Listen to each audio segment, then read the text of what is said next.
Place à l'actualité, soyez les bienvenus dans votre édition d'ici 19h20. Au programme ce soir, ce témoignage fort d'une famille franco-libanaise qui a suspicion de maltraitance dans 2 microcrèches de Villéoneux dans la Marne. Puis le Krebs de Reims fête ses athlètes, le centre de... Enfin, on fera le point sur l'essentiel de l'actualité nationale et internationale comme chaque soir. Et à la une, 34 départements. Dans leur tête, le bruit des bombes. Dans leurs valises, le traumatisme d'avoir dû quitter leur pays en guerre. Hier soir, après un mois d'errance à travers le Liban, Ralil, sa compagne et leurs 2 enfants sont arrivés dans la Marne, à Saint-Mémy précisément. Ils y ont trouvé un appartement avec l'aide du Lions Club de Châlons-en-Champagne et du bailleur social Nov Habitat. Précieux répit pour eux. Ils se sont confiés à Laila Landry et Claudine Crène. Et pour les exilés qui fuient la guerre ou la misère, s'ouvre alors un long parcours pour reconstruire une vie ici, car les obstacles sont nombreux. En ce moment a lieu la semaine de l'intégration. De nombreuses associations d'aide aux réfugiés ouvrent leurs portes, comme aujourd'hui dans l'Aube. Vous voyez ce reportage de Tiffaine Leroux et Olivier Mayer. C'est à ces enfants exilés, déracinés, qu'a pensé ce soir notre dessinateur du jour, Thierry Doudou. Dans la Marne, 2 microcrèches privées de la commune de Villéoneux fermées pour 3 mois. Décision du conseil départemental et de la préfecture. Des signalements faisant état de maltraitance sur les enfants ont conduit à cette décision. Bonsoir Samuel Monod. Bonsoir Leïla. On va faire le point avec vous. Que sait-on sur cette affaire qui est immédiatement transmis au procureur de la République de Reims, Samuel? Qui a répondu par SMS à nos sollicitations pénales. Mais pourquoi le procureur parle-t-il d'infraction administrative? Eh bien, les structures auraient fait du surbooking, c'est-à-dire accueillir trop d'enfants par rapport à... Merci Samuel Monod pour ces précisions. Et on revient aussi sur cette affaire sur notre site internet grandest.france3.fr. En bref, attention, circulation perturbée aujourd'hui et demain sur le réseau TER Grand Est à cause d'un mouvement social avorté. Mais plusieurs trains restent tout de même supprimés au départ de Reims, Charleville-Mézières et Épernay notamment. Allez, suite et fin de notre série de la semaine consacrée à nos députés. On la clôture dans la Marne avec Laure Miller, élue dans la 2e circonscription. Pas toujours simple aujourd'hui de représenter le parti présidentiel, ni d'assumer toutes les mesures d'austérité qui s'annoncent. Samuel Monod et Paul-Antoine Boudet l'ont suivi le temps d'une journée. On ouvre à présent notre page sport et on commence au Krebs de Reims. Le centre de formation a célébré ses athlètes olympiques et paralympiques. 6 de ces pensionnaires qui nous ont fait vivre la magie des Jeux cet été et l'ont transmise le temps d'un échange privilégié à la jeune génération. Reportage d'Isabelle Forboto et Claudine Crène. Et oui, le sport vecteur de valeur. Illustration cette fois dans l'Aube où le club de football de Fontaine-les-Grès.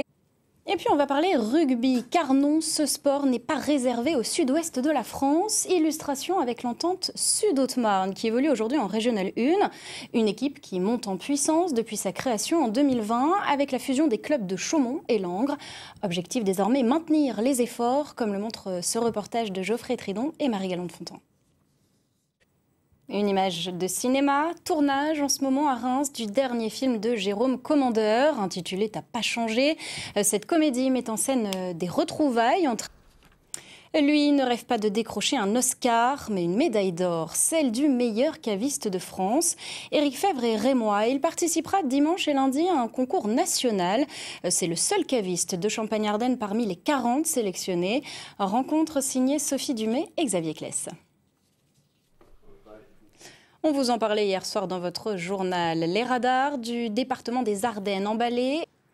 Octobre Rose, justement, objet d'une page spéciale demain sur France 3 Champagne-Ardenne. Romain Novicki sera en direct le soir de Vouziers dans les Ardennes, car la mobilisation contre le cancer du sein ne se cantonne pas qu'aux grandes villes. Nos territoires ruraux sont aussi très actifs et on vous le montrera donc dès 19h15. Autre rendez-vous ce soir, celui-ci à 22h50 sur France 3 avec ce documentaire inédit, Le Polygone, un secret d'État. Nous avions reçu Cédric Picot, son réalisateur, dans ce journal le mois dernier, car il raconte le secret cultivé pendant 50 ans autour du centre d'expérimentation nucléaire de Pont-Faverger dans la Marne. En voici un extrait. Allez, il est l'heure de faire le point, comme chaque soir, sur l'essentiel de l'actualité nationale et internationale. À la une, ces nouvelles intempéries qui balaient violemment la France. 6 départements sont en vigilance rouge ce soir. De nombreuses routes coupées. La situation est catastrophique par endroits. On fait le point avec Anne Sylvain et nos équipes en région. Et c'est donc la région Auvergne-Rhône-Alpes qui est la plus touchée. Des centres d'hébergement d'urgence sont ouverts pour accueillir les sinistrés. C'est le cas, on l'a vu, à Givors, dans le Rhône, où l'autoroute est coupée. Sur place, on retrouve Mathias Arez. En France, toujours la colère, le choc, l'incompréhension et des questions après la découverte du corps de Lina. C'était hier dans la Nièvre, à 500 km du lieu de la disparition de l'adolescente. Les détails avec Marc Dolphin et Hippolyte Rioux du Cosquer. Au Proche-Orient, la mort du nouveau chef du Hamas, Yahya Sinwar, tué dans une frappe sur la... Un retour en France avec ce coup de théâtre sur fond de grève des salariés de Sanofi. Le fonds français PAI a renchéri pour racheter la fille.